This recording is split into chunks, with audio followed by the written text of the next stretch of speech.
Hi hello வணக்கம். நாங்கள் சிந்திக்கலாம். இன்றைக்கி 2வது எபிசோட். வாங்க எபிசோட்குள்ளே போகலாம்.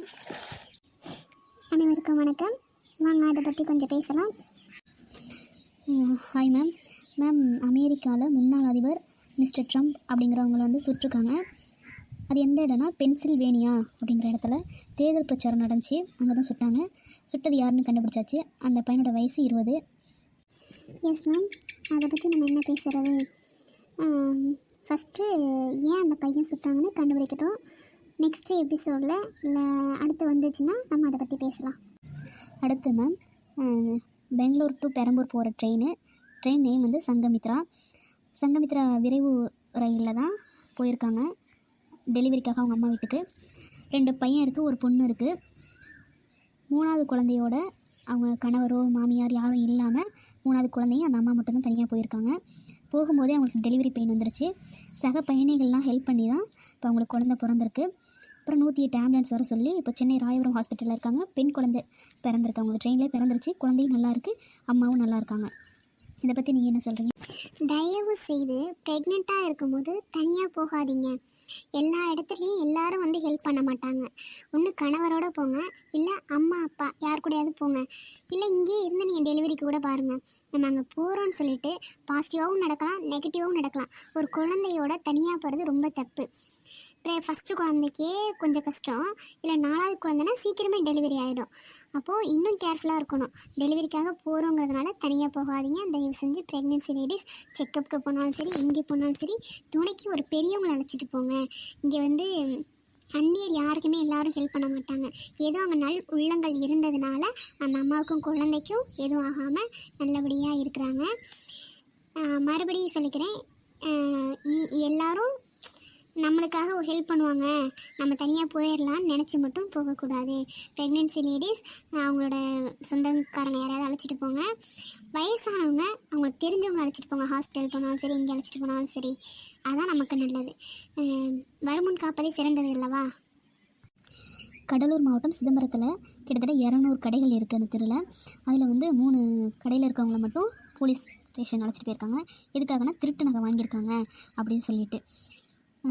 இதை நீங்கள் உங்களுக்கு தெரிஞ்ச விஷயத்த நீங்கள் சொல்லுங்கள் மேம். தயவு செய்து எல்லாரும் பணத்தை கொண்டு போய் நகையில் போடாதீங்க. செய்கூலி சேதாரம் தராங்க அப்படின்னு சொல்லிட்டு நீங்கள் நகையை வாங்குறீங்க. நகையை அழகுக்காக வாங்குறீங்க, ஆனால் அது ஆபத்தில் கொண்டு போய் முடியுது. நம்ம போயிலே செயின் ஸ்னாப் பண்ணுறாங்க. நம்ம என்ன போட்டிருக்கோம், என்ன கையில் வச்சுருக்கோம் அப்படிங்கிறத மட்டும்தான் எல்லோரும் பார்க்குறாங்க. ஒரு ரிலேட்டிவ் வீடுக்கு போனாலும், ஃபங்க்ஷனுக்கு போனாலும் நம்ம கையில் என்ன போட்டிருக்கோம், கழுத்தில் என்ன போட்டிருக்கோன்னு தான் பார்க்குறாங்க. உயிருக்கு மதிப்பே கிடையாதா? அது தெரியவே மாட்டேங்குது. இங்கே வந்து உயிருக்கு தான் ஃபஸ்ட்டு மதிப்பு கொடுக்கணும். இப்படி திருட்டு நகை அவங்க வந்து வாங்கினாங்கிறத எப்படி கண்டுபிடிக்க முடியும்? ஒரிஜினல் நகையை நம்ம வாங்குகிறோம், அதுக்கு ஒரு சீட்டு கொடுக்குறாங்க. அந்த சீட்டை எத்தனை வருஷம் வரைக்கும் நம்மளால் பாதுகாக்க முடியும்? சரிங்களா? நகையில் கொண்டு போய் எல்லாரும் அமௌண்ட் போடாதீங்க. நகைங்கிறது ஃப்யூச்சருக்காக நம்ம அப்படின்னு சொல்லிட்டு வச்சுருக்கோம். நகைங்கிறது மட்டும் இல்லை, லேண்டு வாங்கலாம். சரிங்களா? லேண்டை யாரும் திருட முடியாது. நம்மளுக்கு தெரிஞ்சவங்க தெரியாதவங்க எத்தனையோ குழந்தைங்க வந்து படிக்க வசதி இல்லாமல் இருக்குது, அவங்களுக்கு ஹெல்ப் பண்ணலாம்.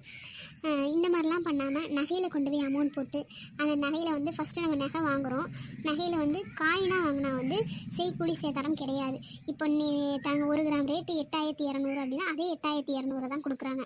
ஆனால் அதே அந்த 1 கிராமை ஒரு டிசைனில் ஒரு டாலர் செயினாவோ இல்லை வேறு ஏதாவதோ நம்ம வாங்கினோம்னா அதுக்கு செய்கூலி சேதாரம்ங்கிற பேரில் அதுக்கு ஒரு 1000 ரூபாய் 1500 போட்டு ஒரு 9700 கிட்ட வாங்கிடுறாங்க.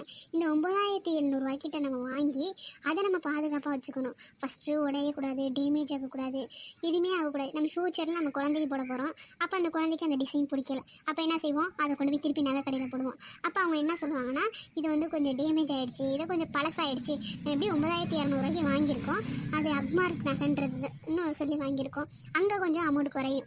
இதில் வந்து நமக்கு லாஸ் தான் ஆகுதே ஒழிய பெனிஃபிட் ஆகலை. இதே அந்த காசை கொண்டு போய் அக்கௌண்ட்டில் போடுங்க. உங்கள் குழந்தை பேரில் அக்கௌண்ட்டில் போடுங்க. கவர்மெண்ட் இதில் வந்து எவ்வளோ ஸ்கீம் இருக்குது, போஸ்ட் ஆஃபீஸில் செல்வமகள் திட்டம் இருக்குது, எவ்வளோ ஸ்கீம் இருக்குது, ஹெல்ப் பண்ணுங்கள். அந்த மாதிரி பண்ணுங்கள். அவ்வளோதான். அதுக்கப்புறம் நம்ம என்ன சொல்கிறது இல்லை. ஆமாம், நீங்கள் இதை சொன்னோன்னே இந்த நியூஸ் சொல்லணும்னு தோணுது. ஆஷிஷா அப்படிங்கிறவர் வந்து மும்பை பங்குச்சந்தையில் செபி ஏஜென்ட் மூலமாக 500 பேரை 170 கோடி மோசடி பண்ணியிருக்காங்க. இது எப்படி கண்டுபிடிச்சாங்கன்னா, 1.7 கோடி ஒருத்தவர் வந்து அதில் இன்வெஸ்ட் பண்ணியிருக்காரு. அதுக்கான வட்டியும் வரல, முதலும் வரலன்னு சொல்லிட்டு கம்ப்ளைண்ட் பண்ணியிருக்காரு. காவல்துறை விசாரித்ததில் அந்த ஆஷிஷாங்கிறவர் குஜராத்தை சேர்ந்தவர்னு தெரியுது. அங்கே போய் பார்த்தா அவர் தங்க கட்டி கையில் வச்சுருக்காரு. கையிலனா அவங்க வீட்டில் தங்க கட்டி 25 லட்சம் பணம் வச்சுருக்காரு. 6 பேங்க்கில் அக்கௌண்ட் வச்சுருக்காங்க. ஓகே மேம், அவங்க மும்பை பங்குச்சந்தை ஓகே, செபி ஏஜென்ட் மூலமாகவும் சரி, எத்தனை % வட்டி தரதா அவங்க வந்து சொல்லியிருந்தாங்க மேம்? ஆண்டுக்கு 84%ன்னு சொல்லியிருக்காங்க மேம். இதே போதுமே மேம், ஆசையை தூண்டி விட்டாச்சு. ஏதோ ஒரு கஷ்டத்தில் நம்ம சேவிங்ஸ் பண்ண அமௌண்ட்டு நம்மளோட லேண்டை விற்று ஏதோ பண்ணி நம்ம அதில் இன்வெஸ்ட் பண்ணுவோன்னு எல்லோரும் இன்வெஸ்ட் பண்ணிட்டாங்க. இன்வெஸ்ட் பண்ணி இப்போ இந்த லாஸ் ஆகிடுச்சு. இதுக்கு காரணம் வந்து அவரை மட்டும் எப்படி நம்ம சொல்ல முடியும்? காரணம் நம்மளும் தானே. ஏன் நம்ம அவ்வளோக்கும் ஆசைப்படணும்? வருஷத்துக்கு 84% தரோன்னா அது உண்மையாக போய் நமக்கு தெரியாமல் எப்படி இன்வெஸ்ட் பண்ணலாம்? ஸோ இது வந்து மக்கள் மேலே தான் தப்பு. நம்மகிட்ட அமௌண்ட் இருக்குது அப்படின்னா அது சேவிங்ஸ் தான் பண்ணணும். கொண்டு போய் வட்டிக்கு விடக்கூடாது. வட்டிக்கு விடுறதுனால நமக்கு எந்த பெனிஃபிட்டே கிடையாது. அந்த ஆஷிஷாங்கிறவர் வந்து இவங்ககிட்டேருந்து இவ்வளோ அமௌண்ட்டை வாங்கி அவர் தனியாக வட்டிக்கு விட்டுருக்காரு மேம். அப்போ அவருக்கு எவ்வளோ டேலண்ட் இருக்கணும் சரிங்களா? இது வந்து அவனுக்கு டேலண்ட், ஆஷிஷாங்கிறவனுக்கு டேலண்ட் இருந்ததுனால தான் இத்தனை பேரை வந்து அவன் ஏமாற்றிருக்கான். ஏமாத்தினதுக்கான தண்டனை அவனுக்கு கிடச்சிச்சு. அவனை பிடிச்சிட்டாங்க போலீஸ் ஸ்டேஷனில். இருந்தாலும் மக்கள் மாறணும். வட்டி மோகத்தில் போகாதீங்க தயவு செஞ்சு. நம்ம கேட்டால் எக்ஸ்ட்ரா பணம் இருந்துச்சுன்னா இல்லாதவங்களுக்கு கொடுத்து உதவுங்க.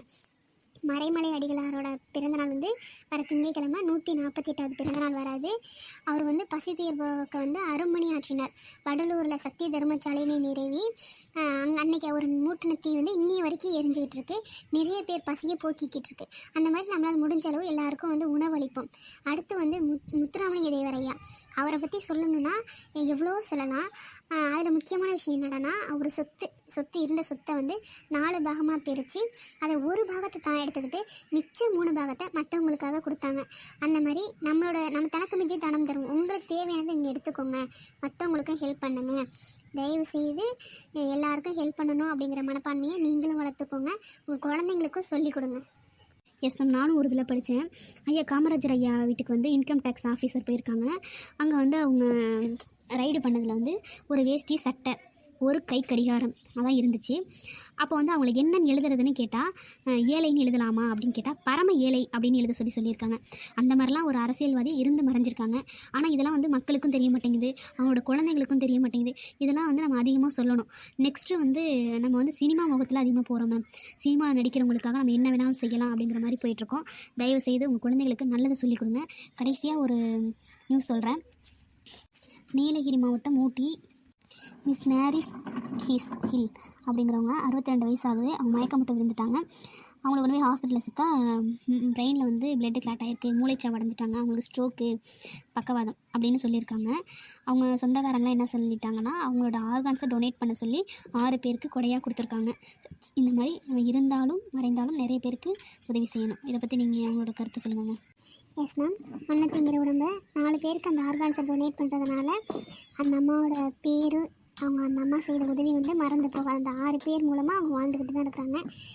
எல்லோரும் நம்ம ஒரு ஃபார்ம் வந்து எழுதி வைக்கலாம். அப்படின்னா நம்ம இறந்ததுக்கப்புறம் நம்மளோட ஆர்கான்ஸ் வந்து வேறு யாருக்காவது ஹெல்ப் பண்ணலாம் அப்படின்ற ஒரு இதை வந்து நம்ம எழுதி வைக்கலாம். அப்படி செஞ்சோம்னா நம்ம இறந்ததுக்கப்புறம் இந்தமாரி டொனேட் பண்ணுவாங்க. நம்ம இறந்து போனாலும் நம்மளோட ஆர்கான்ஸ் வந்து உயிரோடு தான் இருக்கும். வாய்ப்பு கொடுத்தமைக்கு நன்றி மேம். நான் சொன்னதில் எதுவும் தவறு இருந்தால் அதை கேட்பவர்கள் மன்னிச்சுக்கோங்க. உங்களோட கமெண்டை வந்து உங்களோட ஒப்பீனியனை வந்து கமெண்டில் பதிவு பண்ணுங்கள். நன்றி, வணக்கம். Thank you so much ma'am. அனைவருக்கும் நன்றி. இந்த வீடியோ பிடிச்சிருந்தா லைக் பண்ணுங்கள், ஷேர் பண்ணுங்கள், சப்ஸ்கிரைப் பண்ணுங்கள். தவறு ஏதாவது இருந்துச்சுன்னா கமெண்ட் பண்ணுங்கள், நாங்கள் திருத்திக்கிறோம். நெக்ஸ்ட்டு எபிசோட் போடலாமா வேண்டாமான்றதையும் நீங்கள் கமெண்ட் பண்ணுங்கள். By guys.